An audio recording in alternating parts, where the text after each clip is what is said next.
کیا آپ جانتے ہیں کہ ایک مسلمان سائنسدان نے ایک ایسی کتاب لکھی جو تقریباً 600 سال تک دنیا کے ڈاکٹروں کے لیے رہنما بنی رہی؟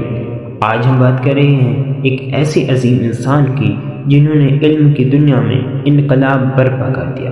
یہ کہانی ہے ابن سینا کی۔ 980 عیسوی میں پیدا ہونے والے ابن سینا بچپن ہی سے غیر معمولی ذہانت کے مالک تھے۔ کہا جاتا ہے کہ صرف 10 سال کی عمر میں انہوں نے قرآن پاک حفظ کر لیا تھا، اور اس کے بعد ان کا سب سے بڑا شوق علم حاصل کرنا بن گیا۔ وہ راتوں کو جاگ کر مطالعہ کرتے، مشکل سے مشکل کتابیں سمجھنے کی کوشش کرتے، اور جب کوئی بات سمجھ نہ آتی تو اللہ سے دعا کرتے کہ انہیں علم عطا فرما۔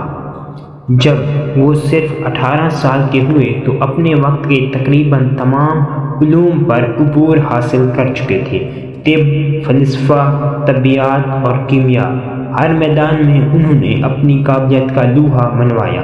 لیکن ان کا سب سے بڑا کارنامہ وہ کتاب بنی جس نے انہیں ہمیشہ کے لیے امر کر دیا، دی کینین آف میڈیسن۔ یہ کتاب صرف ایک کتاب نہیں تھی بلکہ مکمل میڈیسن سائنس کا خزانہ تھی۔ اس میں بیماریوں کی تشخیص، اس کے علاج اور ادویات کے اثرات تک کو تفصیل سے بیان کیا گیا تھا۔ اس کے بعد جدید طب کی بنیاد بھی کسی نہ کسی حد تک اسی علم پر قائم ہے۔ سب سے حیران کن بات یہ ہے کہ یورپ کی یونیورسٹیوں میں یہ کتاب تقریباً 600 سال تک پڑھائی جاتی رہی ہے۔ جب یورپ علم کے اندھیروں میں تھا، اس وقت ایک مسلمان سائنسدان اپنی روشنی سے دنیا کو راستہ دکھا رہا تھا۔ ڈاکٹرز اور کتاب کو پڑھ کر مریضوں کا علاج کرتے تھے، اور ابن سینا کا نام علم کی دنیا میں مزید روشن ہوتا چلا گیا۔ ابن سینا نے اپنی زندگی میں 450 سے زائد کتابیں لکھی۔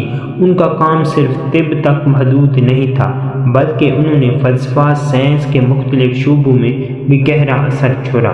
آج بھی انہیں فادر آف میڈیسن کہا جاتا ہے، کیونکہ ان کی تحقیق کو جدید سائنس کی بنیاد سمجھا جاتا ہے۔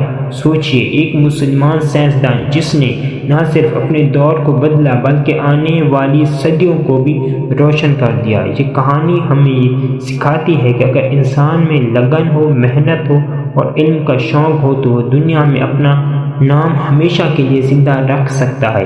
اگر آپ کو یہ کہانی پسند آئی ہو تو ویڈیو کو ضرور شیئر کریں، کیونکہ ایسی کہانیاں ہمیں یاد دلاتی ہیں کہ ہماری تاریخ کتنی روشن تھی اور ہم دوبارہ اس روشنی کو حاصل کر سکتے ہیں۔